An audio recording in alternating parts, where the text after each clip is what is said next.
For this video, we're going to be doing a new series where I go through some of my old live stream content and we roast the final designs or we talk about stuff that I could have improved on. We're going to be starting with the mammal anatomy stream. We're going to be starting with the fox boy, mostly because this is the one that like a lot of people liked, but I think that I could have done 20 times better because looking back on it now, I'm like, man, I hate this design.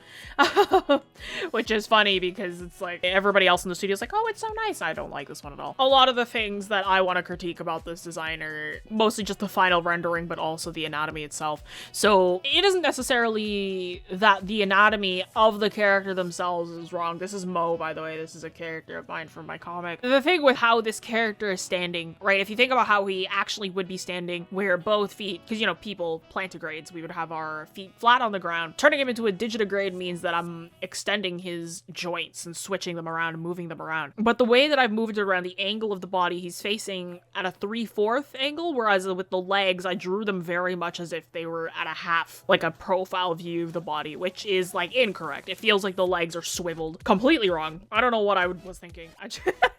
Looking at these legs, I'm like, man, this feels wrong. You know, it's like directly at looking at it from a half view, but not only that, but I've also had one foot off the ground. Not the one that I would have had off the ground, but also it's angled in a way where it's almost like I tried to have the hips angled so that it was like we have like a contrapposto pose where the hips are angled at one way, the shoulders are angled at the other.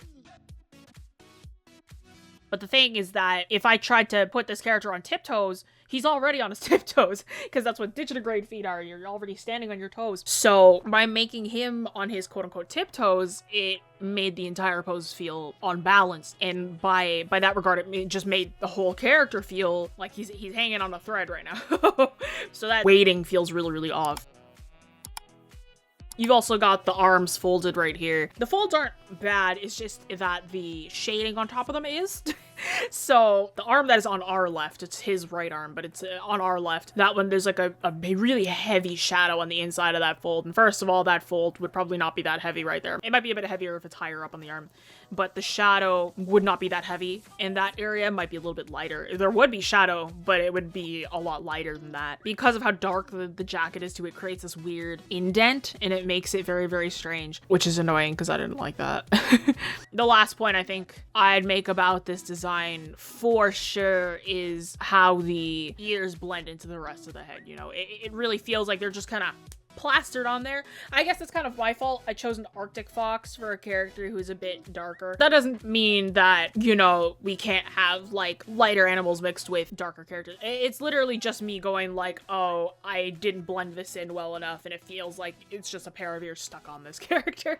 You know, I probably would have helped the hair blend in a little bit more. Like if I did this now, I would have made the hair blend into the ears more. I'd probably bring the fur down, kind of bring it towards the sides of the face as well. Maybe have it come down to the neck, give it a bit more dimension, maybe have the fur echo throughout more of the hands or whatever, because right now it just does feel like they've been like plastered right on the sides. You know, there's no extra dimension added onto this character, and I really feel like there should be. If you'd like to support the channel in the creation of free arts education, become a member on Patreon. The fox looks fine. The fox looks fine. Obviously, I was at a time crunch. I didn't have enough time to really add in dimension to my shadows or make them any more interesting. But like I tried with the texturing on the tail, but I would have lightened that up. I would have added more color to my shadows because right now they're just very, very one-dimensional and uninteresting. So I think I would have also added extra colors in there and made them feel a bit more rendered out, you know? Because usually our shadows are not just one color. We might have bounce light, we might have subsurface scattering, we might have all that fun jazz. Especially with hair, it is considered a quote-unquote translucent item just because like our hair is so thin that like light's gonna come through it anyway, even though hair itself is like a single strand is like opaque-ish, but not perfectly opaque. So like we have like a bunch of these strands together would make something somewhat translucent. So that's kind of the gist of what I would change with this character themselves.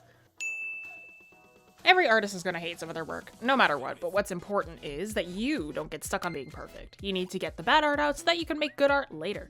Critique is super important for artistic growth and is a big part of our teaching method here at Wing Canvas, so don't be afraid to ask for second opinions. Join a virtual class to learn live from our professional artists. Get creative assignments, individual guidance, and real-time feedback on your artwork. Start today and level up your practice. If you learned something new, like and share this with a fellow art nerd. If you love receiving quality and free arts education, subscribe.